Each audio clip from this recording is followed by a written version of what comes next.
ഉമർ ഫൈസി മുക്കമല്ലാത്ത വേറെ ആരും അത് പറഞ്ഞിട്ടില്ല. ഉമർ ഫൈസി മുക്കം ഇപ്പോൾ ഒരു എടുക്കാത്ത നാണയമാണ്. വായി തോന്നിയത് കോതക്ക് പാട്ട് എന്നുള്ള നിലയിൽ തോന്നിയത് വിളിച്ചു പറയുന്ന ആളാണ്. അത് ഞങ്ങൾ അത്ര ഗൗരവത്തിലെടുക്കുന്നില്ല.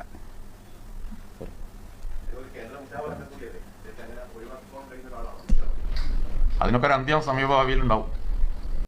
മായിനാജ്യം അതിനൊക്കെ ഒരു അന്ത്യം സമീപഭാവിയിൽ ഉണ്ടാവും. ഇന്ന് നടത്തിയൊരു പത്രസമ്മേളനമാണ്. ഇതില് ഇദ്ദേഹത്തിനൊപ്പം നാസർ ഫൈസി കൂടത്തായുണ്ട്. നാസർ ഫൈസി കൂടത്തായി എന്ന് പറഞ്ഞ കൂടി നമുക്കൊന്ന് കേൾക്കാം. പൈതൃകം പറയാനുള്ള കാരണം പാണക്കാട് വെച്ച് നടക്കുന്ന സമ്മേളനമായതുകൊണ്ട് സമസ്തയും പാണക്കാട് കുടുംബം തമ്മിലുള്ള വലിയൊരു ബന്ധമുണ്ട്, പരമ്പരാഗതമായ ഒരു ബന്ധമുണ്ട്. ആ ബന്ധത്തെ ലക്ഷ്യം വെച്ചുകൊണ്ടാണ് പാണക്കാട് വെച്ചുകൊണ്ട് അങ്ങനെ സമ്മേളനം നടത്തിയത്. ആ സമ്മേളനത്തിൽ ഒരു അതൃപ്തിയോ അസ്പൃശ്യതയോ തോന്നേണ്ട യാതൊരു കാര്യമില്ല. സംസ്ഥയുടെ പണ്ഡിതന്മാർക്ക് പങ്കെടുത്ത ഒരു വലിയൊരു സമ്മേളനമാണ്. മറ്റു പല സംഘടനകളും അതത് വേദികളിൽ സമ്മേളനത്തിന് പ്രചരണം നടത്തുന്ന പോലെ സുന്നി യുവജന സംഘം മലപ്പുറം ജില്ലാ കമ്മിറ്റി നടത്തിയൊരു സമ്മേളനം മാത്രമാണത്. ഈ സമ്മേളനത്തെ മറ്റു നിലയിൽ തെറ്റിദ്ധരിപ്പിക്കാൻ ആര് ശ്രമിച്ചിട്ടുണ്ടെങ്കിലും അത് പൊതുസമൂഹം, പ്രത്യേകിച്ച് സുന്നി കേരളം അത് തള്ളുമെന്ന കാര്യം തീർച്ചയാണ്. അതുകൊണ്ട് അതിൽ ആ സമ്മേളനത്തെയും പാണക്കാട് കുടുംബത്തെയും അവമാനിക്കുന്ന വിധത്തിലുള്ള ചില പരാമർശങ്ങൾ ചില പണ്ഡിതന്മാരുടെ ഭാഗത്ത് നിന്ന് അല്ലെങ്കിൽ ഒരു പണ്ഡിതന്റെ ഭാഗത്തു നിന്നുകൊണ്ടുണ്ടായ ദൗർഭാഗ്യകരമായ അഭിപ്രായത്തിന് സമസ്ത തന്നെ നിലപാടെടുക്കുകയും ശാസിക്കുകയും ചെയ്ത സ്ഥിതിക്ക് സമസ്തയുടെ തീരുമാനത്തെയാണ് നമ്മളൊക്കെ അവലംബിക്കേണ്ടത്.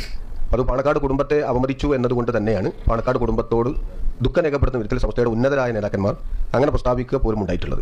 അപ്പോൾ അതിലപ്പുറം ഒന്നും പറയേണ്ടതില്ല. അത് സമസ്ത തന്നെ അതിൻ്റെ ഒരു ക്ലാരിറ്റി വരുത്തിയ സ്ഥിതിക്ക് അത് അംഗീകരിക്കാൻ കേരള മുസ്ലിമീങ്ങളും പ്രത്യേകിച്ച് സമസ്തയുടെ സുന്നി സമൂഹവും തയ്യാറ് തന്നെയാണ്. കേരള സമൂഹവും അതുപോലെ തന്നെ സുന്നി കേരളಕ್ಕೆ നാസർ ഫൈസി ഇങ്ങനെ പറയുമ്പോൾ ചെറിയൊരു എനിക്ക് ഒന്നും ഉണ്ടായിട്ടില്ല.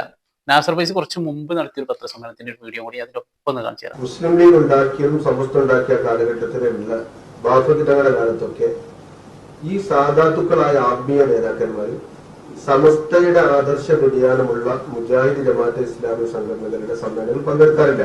ബാഫക്കിട്ടങ്ങൾ, പൂക്കോയത്തങ്ങൾ, ശിഹാബ് തങ്ങൾ, ഉമർ അലി ശിഹാബ് തങ്ങൾ, ഹൈദർ ശിഹാബ് തങ്ങൾ ഇവരുടെ കാലത്തൊന്നും പങ്കെടുക്കാറില്ല. അന്നൊന്നും മുജാഹിദോ ജമാഅത്തെ ഇസ്ലാമി ഇവരുടെ സമ്മേളനത്തിന് ക്ഷണിച്ചിട്ടില്ല. അതിന്റെ കാരണം അവരുടെ ആശയത്തെ അംഗീകരിക്കാത്തവരാണെന്നും അവർ ഷിർക്കിന്റെ പ്രചാരകരാണെന്നും പറഞ്ഞു വെച്ചവരാണ് മുജാഹിദ്.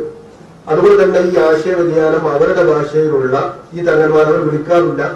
തങ്ങന്മാരുടെ ആശയപ്രകാരം ആശയ വ്യതിയാനമുള്ള മുജാഹിദ് സമ്മേളനത്തിൽ അവർ പങ്കെടുക്കാറുണ്ട്. ഈ നാസർ ഫൈസിൽ എടുത്ത് അപ്പോ നമ്മൾ ഉമർ ഫൈസി കൊണ്ടു കേട്ടോ. അദ്ദേഹം പറഞ്ഞു കൊടുക്കുന്നുണ്ട് ചിലതൊക്കെ കിട്ടാത്തത്. അപ്പോഴാണ് അതങ്ങോട്ട് തീർത്ത് പറഞ്ഞു കൊടുക്കുന്നത്. ആദ്യ കാലത്തൊക്കെ പാണക്കാട് തങ്ങന്മാര് മുജാഹിദ് വിളിക്കാറില്ല, ഒരു പോയറില്ല എന്നാണ് ഇവിടെ പറഞ്ഞത്. പക്ഷെ ഇത് ശരിയല്ല എന്നുള്ളതാണ് റഹ്മത്തുള്ള ഖാസിം മൂത്താടൻ പറയുന്നത്. ഇത് പാക വൈരുദ്ധ്യാണല്ലോ. അതൊന്നുകൂടി ഒന്ന് കേൾക്കാം. കേരള നേതൃത്വത്തിൽ മുജാഹിദീൻ നിലമ്പൂരിലേക്ക് കൊണ്ടുവന്നത് അൽബുട്ടിയാക്കാണ്. ഇന്ത്യൻ മുസ്ലിം കൊണ്ടുവന്നു അൽബുട്ടിയാക്കാണ്. ഈ അൽബുട്ടിയാക്കാന്റെ മകൻ വഹാബിന് ഒരു സ്വന്തം പള്ളിയുണ്ട് ആ റോഡ് സൈഡിൽ. പള്ളി പണി കഴിഞ്ഞപ്പോൾ ഉദ്ഘാടനം ചെയ്യേണ്ടതാരാ? ഉടനെ പറഞ്ഞാൽ ആരാ? എല്ലാവരും പറഞ്ഞു സുല്ലമുസ്ലാമിന്റെ കലണ്ടറും ചന്ദ്രികയുടെ കലണ്ടറും രണ്ടും ആബ്സാഹിബിന്റെ പള്ളിയിൽ തൂക്കും. വേറെ ഒന്നുമില്ല. സമസ്തന്റെ കലണ്ടർ ഇല്ല, പിന്നെ AP ബാത്തിന്റെ കലണ്ടർ ഒന്നുമില്ല. രണ്ട് കാര്യമാണ് ആ പള്ളിയുടെ ഒരു പള്ളി കലണ്ടർ നോക്കിയിട്ടാണ് പുതിയ പ്രത്യേകിച്ച് നമ്മൾ കലണ്ടർ നോക്കിയാണ് നമ്മൾ പള്ളിയെ മനസ്സിലാക്കുക. ബാബ്സാഹിബിന്റെ പള്ളിയിൽ ബാബ്സാഹിബിന്റെ സ്വന്തം ഭൂമിയിൽ സ്വന്തം പൈസ കൊടുത്ത് പള്ളി ഉണ്ടാക്കി. രണ്ട് കലണ്ടർ നോക്കിയിട്ടുണ്ട്. ഇത് രണ്ടാണ് ഇതിന്റെ അടിസ്ഥാനം. ഒരു കലണ്ടർ ചന്ദ്രിക, ഒരു കലണ്ടർ സുല്ലമുസ്ലാമിന്റെ. അങ്ങനെ രണ്ട് കലണ്ടർ ഉണ്ട്. അവരുടെ ബാപ്പ അങ്ങനെ കണകളഞ്ഞ അവിടുത്തെ മുജാഹിദുമാണ്, കളഞ്ഞ ലീഗാണ്. അവരോടൊക്കെ കലകളഞ്ഞ സുന്നി കലകളഞ്ഞ ലീഗാരുമായി സഹകരിച്ച ഒരാളെ മകനാണ് ഞാൻ.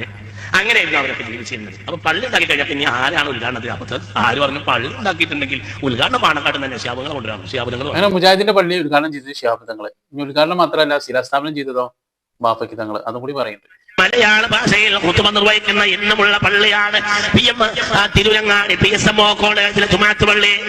ആ പള്ളിക്ക് തറക്കല്ലിട്ടത് സയ്യിദ് റഹ്മാൻ ബാഫഖിയാണ്. നേരാണ്. അതിന്റെ ചുമരിൽ ഇന്നും ആ പലക കാണാം. ശിലാസ്ഥാപനം സയ്യിദ് റഹ്മാൻ ബാഫഖി. അതെങ്ങനെ പള്ളിക്ക് ഇത്ര വലിയ ഫണ്ടമെന്റലിസ്റ്റ് ആയ സയ്യിദ് എങ്ങനെ തറക്കല്ലിടുന്നു? അത് കേരളത്തിന്റെ ഒരു മനസ്സാണ്. കേരളത്തിന്റെ മനസ്സാന്ന് പറയുന്നത്. ഇതൊക്കെ കേട്ടിട്ട് എനിക്കൊരു ഐഡിയയും കൊടുത്ത് കിട്ടണില്ല. ഇവിടെ ഞാൻ കേട്ടിട്ടുള്ള എന്താ അറിയോ, നമ്മളെ കേരളത്തിൽ വളരെ ഐക്യത്തിൽ ഒരുമിയിലൊക്കെയാണ് മുസ്ലിങ്ങൾ പോയിക്കൊണ്ടിരുന്നത്. ഇവിടെ ഒരു ഭിന്നതൊന്നും ഉണ്ടായിരുന്നില്ല. ഇതിലടക്കാണ് ഈ വഹാബികൾ കടന്നു വന്നത്. അവരാണ് ഈ കുത്തിത്തിരിപ്പ് ഉണ്ടാക്കാൻ വന്നത് 100 വർഷങ്ങൾക്ക് മുമ്പ്. അതിലിങ്ങനെ പോലെ ആ രംഗപ്രവേശനം അത് ഉണ്ടായ ഉടനെയാണ് അന്നത്തെ പണ്ഡിതന്മാര് ചേർന്ന് തീരുമാനിച്ചത് നമുക്കൊരു സംഘടന ഉണ്ടാക്കണം. അങ്ങനെയാണ് സമസ്ത ഉണ്ടാക്കിയത്. പണ്ഡിതന്മാർ ചേർന്നുകൊണ്ട് ഒരു പണ്ഡിത സഭ. അപ്പൊ അതിന്റെ കീഴിലാണ് പിന്നെ മദ്രസയും കാര്യങ്ങളൊക്കെ വന്നത്. അപ്പൊ അതിങ്ങനെ ഉഷാറായിട്ട് പോയി. മുജാഹിദീര ആ വരവുണ്ടല്ലോ, അതിന് എന്ത് ചെയ്ത് ഒരു ചെറിയ ചെറിയ ക്ഷീണങ്ങൾ പറ്റി തുടങ്ങി. പണ്ഡിതന്മാർ കൊണ്ട് ഒരുമിച്ച് നിന്ന് ആൾക്കാരൊക്കെ കണ്ട് ഐക്യപ്പെട്ടു വന്നപ്പോൾ എന്നിട്ട് എന്ത് ചെയ്ത സമസ്തന്റെ ഒരു പ്രഖ്യാപനവും മുജാഹിദിനോട് സലാം പറയാൻ പാടില്ല, മക്കളെ കെട്ടിക്കാൻ പാടില്ല, ഇങ്ങനെ ഒരുപാട് നിബന്ധനകൾ വെച്ചു. അതിന് മുജാഹിദ് കുടുങ്ങിയില്ല ശരിക്ക്. അതിൽ ഇവര് തന്ത്രപരമായിട്ട് ആസൂത്രണം ചെയ്തിട്ട് ഇവര് ചിന്തിച്ചിട്ട് ഇവർ കണ്ടെത്തിയൊരു മാർഗമാണ് ഒരു രാഷ്ട്രീയ പാർട്ടി ഉണ്ടാക്കുക, ഒരു പൊതു രാഷ്ട്രീയ പാർട്ടി. എല്ലാവരും കൂടിയാണ് കൂട്ടിപ്പിടിച്ചാൽ എന്ത് ചെയ്യുക, അതിൻ്റെ ഉള്ളിൽ കൂടെ മുജാഹിദിനോട് കഴിച്ചിലായി പോകലോ. ആ ഒരു തന്ത്രമാണ് അവരെന്ന് പറ്റിയത്. അങ്ങനെയാണ് ഒരു രാഷ്ട്രീയ പാർട്ടി രൂപീകരിക്കുന്നത്. അതിന്റെ തലപ്പത്തേക്ക് സുന്നികളായിട്ടുള്ള സയ്യിദന്മാരെയൊക്കെ കൊണ്ടുവന്നത് സമസ്തയിലുള്ള ഇവര് പുറത്തും. അപ്പൊ എന്തായി, അതുവരെ ഉണ്ടായിരുന്നതൊക്കെ ഹലാലായി. അതുവരെ മുണ്ടാൻ പറ്റില്ല, സലാം പറയാൻ പറ്റൂല, കെട്ടിച്ചു കൊടുക്കാൻ പറ്റില്ല, അതൊന്നും ഒരു പ്രശ്നമല്ല എന്നുള്ള രീതിയിലേക്ക് കാര്യങ്ങൾ വന്നു. നോക്കണങ്ങള്.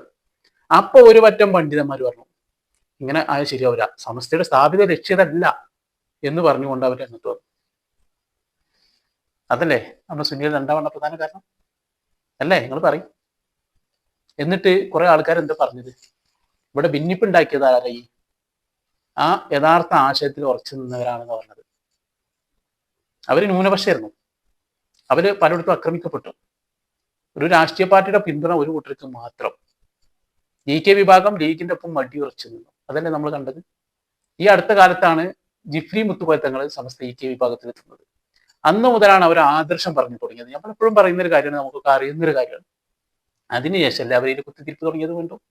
അപ്പൊ ആദർശം എവിടെ പറഞ്ഞിട്ടുണ്ടോ, ആരൊക്കെ പറഞ്ഞിട്ടുണ്ടോ അവിടെയൊക്കെ പ്രശ്നങ്ങൾ ഉണ്ടായിട്ടുണ്ട്. ഇപ്പോ ഇവര് പത്രസമ്മേളനം നടത്തിയിട്ട് പറയാണ് ആര് ഉമർ ഫൈസിന് ഒതുക്കാനുള്ള പരിപാടികളാണ് പറഞ്ഞ് ചെയ്യുന്നത്. ആര്? സ്വന്തം ഒപ്പം സമസ്തയിലുള്ള ആൾക്കാർ. ഇത് ഷാഫി ചാലിയല്ല. ഈ സമസ്തയിൽ ഉത്തരവാദിത്തപ്പെട്ട മൈനാജി അതുപോലെ തന്നെ നാസർ ഫൈസി കൂടത്തായിയാണ് ഒപ്പമുള്ള പണ്ഡിതനെതിരെ ഈ രീതിയിൽ പത്രസമ്മേളനം നടത്തിക്കൊണ്ടിരുന്നത് തോന്നുന്നത്. ഈ പണ്ഡിതൻ എന്നതേ പറഞ്ഞത്, നാസർ ഫൈസി മുമ്പ് പത്രസമ്മേളനം നടത്തി പറഞ്ഞ ആ നിലപാടുകൾ, അദ്ദേഹം സമസ്തന്റെ യഥാർത്ഥ നിലപാടുകൾ അതാണ് ശരിക്ക്. പിന്നെ അത് പലപ്പോഴായിട്ട് സയ്യിദന്മാർ പലപ്പോഴും പാലിക്കാത്തൊരവസ്ഥ വന്നതുകൊണ്ടായിരിക്കാം നമ്മളെ സുന്നികളിൽ തന്നെ പല ഭിന്നത ഉണ്ടായത് എന്നാണ് ഞാൻ മനസ്സിലാക്കുന്നത്. ശരിക്കും ഇതിന്റെ ചരിത്രമൊക്കെ നമ്മൾ നല്ലപോലെ വിശദമായിട്ട് പഠിക്കേണ്ടതുണ്ട്. മുസ്ലിം ലീഗ് നേതാവ് ഷാഫി ചാലിയം ഒരു ഭീഷണി സ്വരത്തിലാണ് ഈ അടുത്ത ദിവസം ഉമർ ഫൈസിക്ക് മുന്നറിയിപ്പ് നൽകിയത്. നമ്മളൊക്കെ അത് കേട്ടതാണ്. അതിനെ സപ്പോർട്ട് ചെയ്തുകൊണ്ടാണ് ഇപ്പോൾ ഇവർ ഈ പത്രസമ്മേളനം നടത്തുന്നത്. ഈ മായിനാജി നാസർ ഫൈസി കൂടത്തായി. എനിക്കിത് കണ്ടപ്പോൾ ഭയങ്കര വേദന തോന്നിപ്പോയിട്ടോ. പ്രധാനപ്പെട്ട നേതാക്കളൊന്നും അതിനെ സംബന്ധിച്ച് അഭിപ്രായങ്ങൾ പറഞ്ഞിട്ടില്ല. ഷാഫി ചാലിയം മുസ്ലിം ലീഗിന്റെ സംസ്ഥാന സെക്രട്ടറിമാരിൽ ഒരാളാണ്. പാണക്കാട് തങ്ങൾ സംസ്ഥാന ലീഗിന്റെ പ്രസിഡന്റാണ്. പാണക്കാട് സയ്യിദ് സാദിഖ് അലി ശിഹാബ് തങ്ങൾ. മാത്രമല്ല മുസ്ലിം സമൂഹം എന്ന് മാത്രമല്ല കേരളീയ പൊതുസമൂഹവും ഏറെ ആദരിക്കുന്ന ഒരു വലിയ വ്യക്തിത്വമാണ്. അദ്ദേഹത്തെ അവമതിച്ചുകൊണ്ട് ആരെങ്കിലും എന്തെങ്കിലും പറഞ്ഞാൽ അതിന് മറുപടി പറയാൻ മുസ്ലിം ലീഗിന്റെ ഭാരവാഹികളായ ഞങ്ങളൊക്കെ അതിന് ബാധ്യസ്ഥരാണ്, തയ്യാറുമാണ്. ഇക്കാര്യത്തിൽ ഷാഫി മറുപടി പറഞ്ഞു. ഞങ്ങൾക്ക് എല്ലാവരും കൂടി മറുപടിയാണ്, ഒരാളതല്ല. അപ്പൊ ഇവരെല്ലാവരും കൂടി മറുപടി എത്ര ഷാഫി ചാലിയം പറഞ്ഞത് നോക്കണം നിങ്ങൾ. ഇവർ ഈ സമയത്ത് എന്താണ് ചെയ്യേണ്ടത്? ശരിക്കും ഇവരുടെ ഈ സമസ്തയുടെ വാർഷിക പരിപാടി അടുത്തെത്തി നിൽക്കുന്ന സമയത്ത് ഇതൊക്കെ എങ്ങനെയെങ്കിലും മസ്ലാത്തായിട്ട് കൊണ്ടുനടക്കാൻ നോക്കണ്ടേ? അപ്പോൾ പത്രസമ്മേളനം വിളിച്ചു വീണ്ടും ഈ ചെങ്ങൈമാർ കുത്തിത്തിരിപ്പുണ്ടാക്കാൻ ശ്രമിക്കുകയാണ്. ഇവിടെ എന്തൊക്കെയാണ് ഇതിന്റെ പിന്നാലെ വരാൻ പോകുന്നത് എന്നൊക്കെ നമുക്കറിയില്ല. ഇയാൾ ഈ പത്രസമ്മേളനത്തിന് തന്നെ ഒരു ഭീഷണിയാണ് കൊടുക്കുന്നത്. അതുപോലെ തന്നെ ലീഗിന്റെ ഷാഫി ചാലിയും കഴിഞ്ഞ ദിവസം ഒരു ഭീഷണി സ്വരത്തിലാണ് പറഞ്ഞിട്ടുള്ളത്. ഇവിടെ എന്തിനു വേണ്ടിയിട്ടാണ് ഉമർ ഫൈസിയെ ഇവർ ഇത്തരം വേട്ടയാടുന്നത് എനിക്ക് മനസ്സിലാവാത്തത്. ഒരിക്കലും അദ്ദേഹത്തിന്റെ ഭാഗത്തു നിന്ന് ചിന്തിക്കുകയാണെങ്കിൽ അദ്ദേഹം ഒരിക്കലും പാണക്കാട് തങ്ങന്മാർക്കെതിരെ പറഞ്ഞിട്ടില്ല. ഞാനതാണ് മനസ്സിലാക്കുന്നത്. അദ്ദേഹം മുമ്പ് പറഞ്ഞൊരു വിഷയം, വിവരമുള്ളവരെ കാതിയാവാൻ പറ്റുള്ളൂ, അത് ഇസ്ലാമിക നിയമമാണ്. അതുപോലെ തന്നെ ഈ വഹാബികളും മൗദൂദികളും ഇവരൊക്കെ ബന്ധം പറ്റൂല. അയാളൊരു സമസ്തയുടെ നേതാവാണ്, അയാൾക്കത് പറയാൻ അർഹത ഉണ്ട്, അയാളത് പറയും. അത്തരം ആളുകൾ സമസ്തയിലെ നേതാക്കം വരാൻ പറ്റുള്ളൂ എന്ന് അയാൾ പറയുകയാണെങ്കിൽ അത് സമസ്തയുടെ യഥാർത്ഥ നയമാണ്. സമസ്ത ഉണ്ടാക്കിയത് തന്നെ അതിനാണ്, വഹാബികളെ മൗദൂദി നേരിടാൻ വേണ്ടിയിട്ട്. അത്തരത്തിലുള്ള ആശയത്തിൽ പല ആൾക്കാരും വെള്ളം ചേർത്തിയത് കൊണ്ടല്ലേ നമ്മൾ APK എന്നുള്ള രീതിയിൽ ഉണ്ടായത്. ഇപ്പോൾ ഈ ജിഫ്രി മുത്തുകോയത്തങ്ങളുടെ പേരവോട് കൂടി കുറെ ആൾക്കാർ യഥാർത്ഥ ആശയം പഠിക്കലും ആദർശം പഠിക്കലും തുടങ്ങി. അപ്പോൾ ഒരു തിരിച്ചറിവ് അവർക്ക് വരവ് തുടങ്ങി. അതല്ലേ നമ്മൾ ഇതിന് മനസ്സിലാക്കേണ്ടത്. അപ്പോൾ ഉമർ ഫൈസി മുക്കത്ത് പോലെ അതുപോലെ തന്നെ ജിഫ്രി മുത്തുകോയത്തങ്ങളെ പോലെ പല ആൾക്കാരും ആദർശം പറഞ്ഞു വന്നു. ജിഫ്രി മുത്തുകോയത്തങ്ങൾ ഇപ്പോൾ മൗനം പാലിച്ചു. അതുകൊണ്ട് ഇപ്പോൾ ജിഫ്രി മുത്തുകോയത്തങ്ങൾ രക്ഷപ്പെട്ടു. കുറച്ച് ദിവസം മുമ്പ് എന്തായിരുന്നു ജിഫ്രി മുത്തുകോയത്തങ്ങൾ ഇവർ വിളിച്ചിരുന്നത് സോഷ്യൽ മീഡിയയിൽ. ഇപ്പോൾ സുഹാബിയുടെ ഒരു പരിപാടിയിൽ മൂപ്പര് പങ്കെടുത്തോടുകൂടി മൂപ്പര് രക്ഷപ്പെട്ടു. ഇപ്പോൾ ഉമർ ഫൈസി മുക്കത കുടുങ്ങിയിരിക്കുന്നു. അപ്പൊ ഇവർക്ക് അനുകൂലിച്ച് പറയുമ്പോൾ ഇവർക്ക് എല്ലാവരും പുണ്യാളിനേക്കാരം. ഇവർക്ക് എതിർത്ത് പറഞ്ഞാലോ അവരെന്താ ചെയ്യാന്നൊന്നും പറയാൻ പറ്റൂല. അത് തന്നെയാണ് നമ്മൾ കാലങ്ങളായിട്ട് കാണുന്നത്. അന്ന് AP ഉസ്താദിനെതിരായിരുന്നു. എന്നെ ഭയങ്കര വേദനപ്പെടുത്തിയൊരു കാര്യം എന്താ അറിയാമോ? ആ സമസ്തയിലുള്ള നേതാവിനെതിരെ തന്നെ അതിലുള്ള ആൾക്കാർ പത്രസമ്മേളനം വിളിച്ച് ഇത്തരത്തിലൊരു കാര്യങ്ങളൊക്കെ പറയാന്ന് പറയുമ്പോൾ, അതുപോലെ തന്നെ ഷാഫി ചാലിയത്തിന് പിന്തുണ കൊടുക്കുക എന്ന് പറയുമ്പോൾ എത്രമാത്രം അതൊക്കെ എന്താ നമ്മൾ പറഞ്ഞു പോലെ ആ വിഷയത്തിലൊക്കെ. എന്തായാലും അഹ്ലുസുന്നത്തി വൽ ജമാഅത്തിന്റെ ആദർശം പറയുന്ന പണ്ഡിതന്മാരെ പഠിച്ചോൻ കാക്കട്ടെ എന്ന് മാത്രമേ നമുക്ക് പറയാൻ പറ്റുള്ളൂ.